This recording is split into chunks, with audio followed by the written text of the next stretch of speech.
We should not look back unless it is to derive useful lessons from past errors and for the purpose of profiting by dearly bought experience.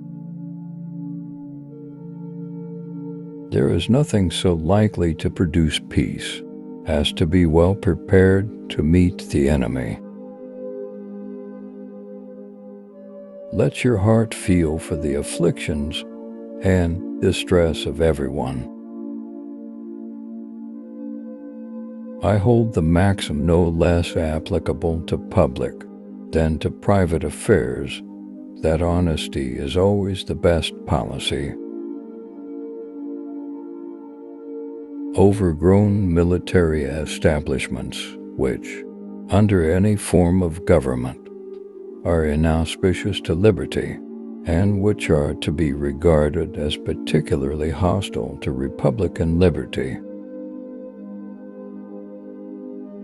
If to please the people we offer what we ourselves disapprove, how can we afterwards defend our work?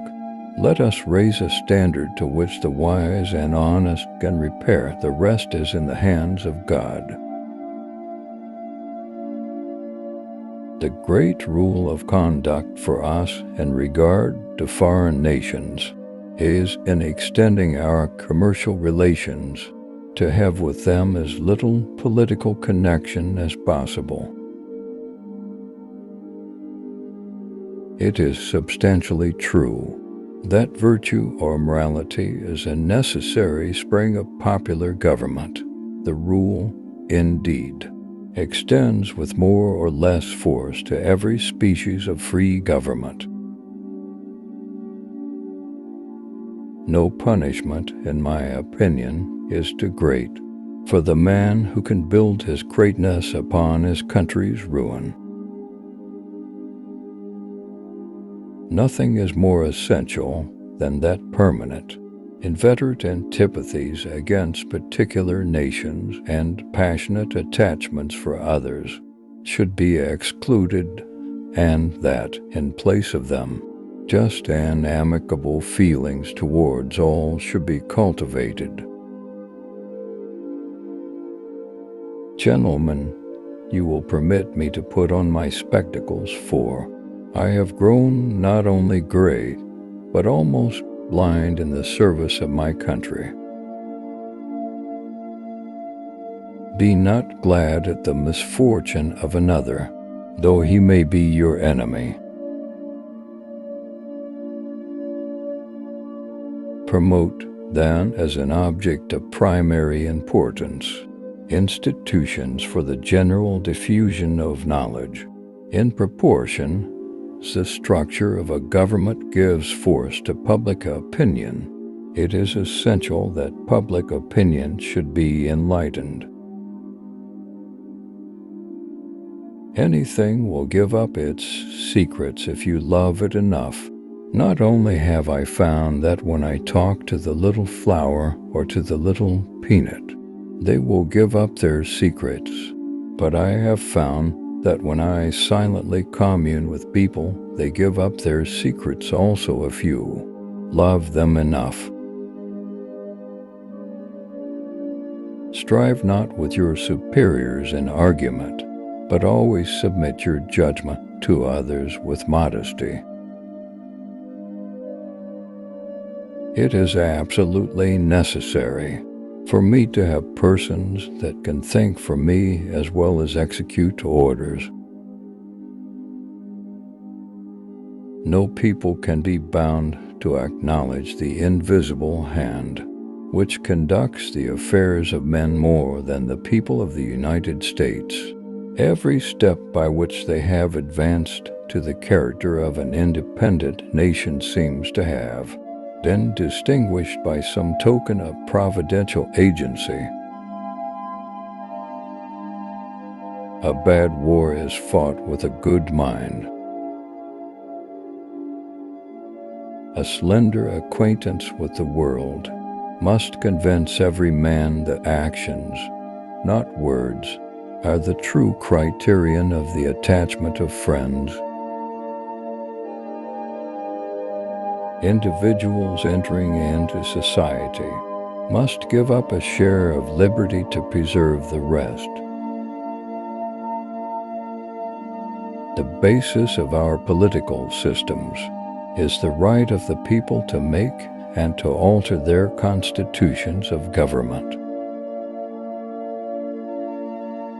We began a contest for liberty ill, provided with the means for the war, relying on our patriotism to supply the deficiency. We expected to encounter many wants, and, distressed, we must bear the present evils and fortitude. Arbitrary power is most easily established on the ruins of liberty abused to licentiousness. One of the expedients of a party to acquire influence within particular districts is to misrepresent the opinions and aims of other districts. The time is near at hand, which must determine whether Americans are to be free men or slaves. Wherein you reprove another, be unblameable yourself, for example, is more prevalent than precepts. And happy it is, though, to reflect that a brother's sword has been sheathed in a brother's breast, and that the once happy plains of America are either to be drenched with blood or inhabited by slaves. Sad alternative, but can a virtuous man hesitate in his choice? Decision-making, like coffee, needs a cooling process. I'll die on my feet before I'll live on my knees. It is far better to be alone than to be in bad company. Someday, following the example of the United States of America, there will be a United States of Europe. No pecuniary consideration is more urgent than the regular redemption and discharge of the public debt, and none can delay be more injurious, or an economy of time more valuable. George Washington famously warned against ungenerously throwing upon posterity the burden which we ourselves ought to bear. Liberty, when it begins to take root, is a plant of rapid growth. Be courteous to all, but intimate with few, and let those few be well tried before you give them your confidence. Arbitrary power is most easily established on the ruins of liberty abused to licentiousness. Every day the increasing weight of years admonishes me more and more that the shade of retirement is as necessary to me as it will be welcome. The reflection upon my situation and that of this army produces many an uneasy hour when all round me are wrapped in sleep. Few people know the predicament we are in. Let your conversation be without malice or envy, for it is a sign of a tractable and commendable nature, and in all cases of passion admit reason to govern. A man ought not to value himself of his achievements or rare qualities of wit, much less of his riches, virtue, or kindred.